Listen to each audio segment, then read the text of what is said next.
Hello, and welcome to Rematched. Today, we are going to be talking about the Battle of Legends Volume 2 map reveal, and as well as a bunch of other stuff. If you're unaware, all of the characters for Battle of Legends Volume 2, and that is a mouthful. They were all revealed, and so we are going to be getting into that. There's already videos for each of those. Almost each of them. And I'm not going to be just kind of going over the same thing that they did, because that's just not necessary. So I picked out a couple of my favorite cards, and so we'll see how that goes. I'll just go through them, talk about the map, just give you a brief summary. But before that, I have a new mic. Exciting, I know. So, comment down below, tell me, how amazing my new mic is. Hopefully it's better. I think it is. We'll see though. We'll see. I'm screen recording. This is a more laid back, casual video. I've had some issues with screen recording in the past, but I'm hoping this mic will do me good. If you think the mic is terrible or sounds the same as before, and when I say I got a mic, I mean I was using my earbuds before. So if you think it sounds the same as that before, don't comment below. You're just gonna make me sad. But without further ado, let's get on to this. We're going to jump over to the map. It should be on screen right about now. And now, if you're here, I'm assuming maybe this is the only thing that you haven't seen yet, because it's on only Restoration's Twitter. It's a little more sneaky, maybe. Some of you, I think most of you probably have already seen 5 other people talk about the characters and stuff, and you just want to see that one extra more person talk about it. And in this case, not articulate it as well as the other people, but that's okay. Good for you. But if you're unaware, here's the map. It is called the Haying Gardens. I did absolutely no research ahead of time, so I don't know. Supposedly, this is a legendary location, but I'll tell you what is legendary. This new mechanic. See all those little tiny little arrows that are all over the +1 attack? That means that if you are attacking that direction, from there to there, and then you are going to have +1 to your attack. Pretty exciting. And the map overall is beautiful, but do you know why you get +1 right there? Any guesses? Nobody. Okay. It's because of the high ground. They have added high ground to Unmatched, and I'm here for it. I'm pumped. I'm a big Star Wars fan, and if you're unaware, Unmatched is based off Star Wars epic duels. So, it's inevitable that Star Wars comes to Unmatched, and now there is high ground in Unmatched. We're one step closer. So that is an accomplishment all on its own. But starting off with the characters, let's look at Sun Wukong. And as you can see by this right here, I'm really lazy. I didn't bother to crop it out at all. It's just screenshots from the video. That's where we're at. This is a casual video. It's casual. But Sun Wukong, he is melee. He has clones, melee. Main thing, new thing. At the start of your turn, you may take 1 damage to summon a clone in any empty space adjacent to Sun Wukong. And he doesn't start on the board with any clones at all. So that is fun. That is interesting. He has to take damage. He has a lot of health, 17 health. That's 1 behind Arthur. And then he can add on more stuff. Jumping over to here.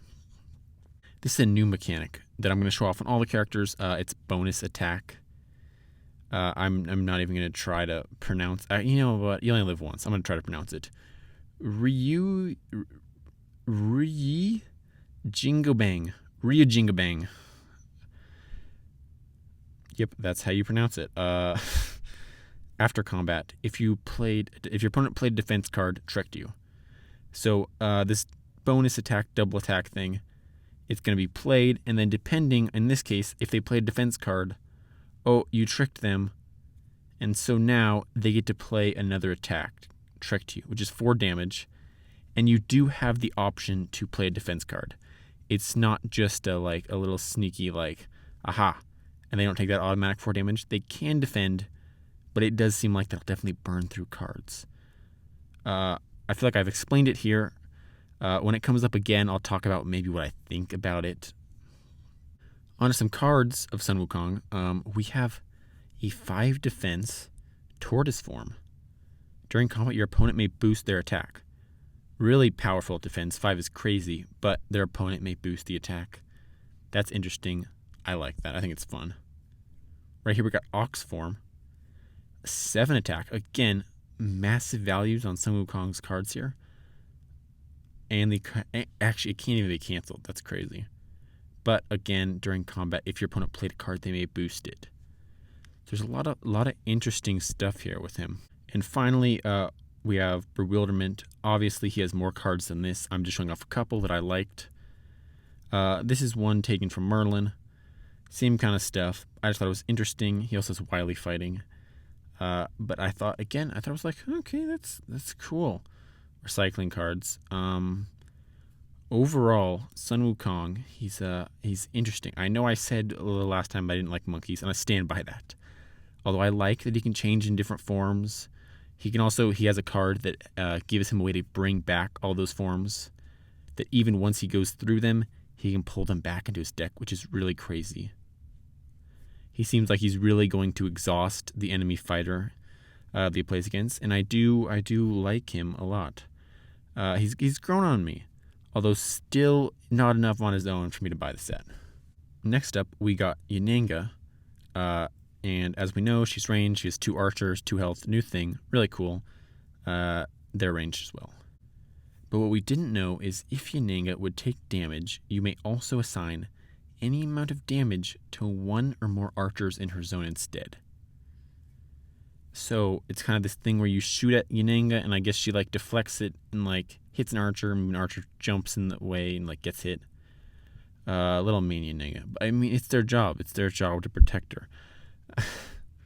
Different format here. We don't get to look at each card. We just have a whole layout of cards here. We've already seen Surprise Volley. We've already seen Point Blank. And we've already seen one with the land, so I'm not going to talk about those. Skirmish, also a standard one. Not going to talk about that. I'll talk about Stallion Charge, though. Move Yanenga up to 5 spaces. She may move through opposing fighters, deal 1 damage to the opposing fighter she moved through. That one's nice. Any cards, that can give you free damage that you can't defend. Always nice. Let's skip Rain of Arrows. We'll come back to that. Jaws of the Beast. For each zone the opposing fighter is in, increase the value of this card by 1. So if they're on a certain zone, it increases. That's interesting. And then a Scheme, Master of the Hunt. I do like this one. It's simple, but it's fun. You just straight up gain 2 actions. Obviously, this is already 1 action playing the card. But then you're going to really gain another action, so it's just going to say, you have 3 actions on your turn now. Finally, back to that attack, Rain of Arrows. This one, it doesn't have any special effects. You just Rain of Arrows, and then you volley right after. And overall, as of now, I need to see how they're kind of played in the game. As of now, I'm not a fan of it. And I hope this isn't a new thing in every deck. It seems like they're really putting it 1 in each of the volume 2 fighters, just to spice it up, show off the new mechanic. I do think this is only applied when needed, though, when it was necessary, not just to throw it in everything from now on. Because I do get a bit, and why I don't like it a bit, is because it does definitely feel new and different. And then that just, by contrast, it just makes the older fighters that don't have that, it just makes it okay, that's kind of, it makes them just feel older because they don't have it. But overall on Yanenga, I said Yanenga was the most anticipated fighter of the set, the one I was kind of most excited for. That has changed since seeing this. She's actually now the one that I'm least excited for, so sorry Yanenga. That is pretty sad. But still, I'm not saying it's a bad character by any means. Again, in play is really what counts. But now, on to Bloody Mary. I will give a warning before this one. These cards are scary.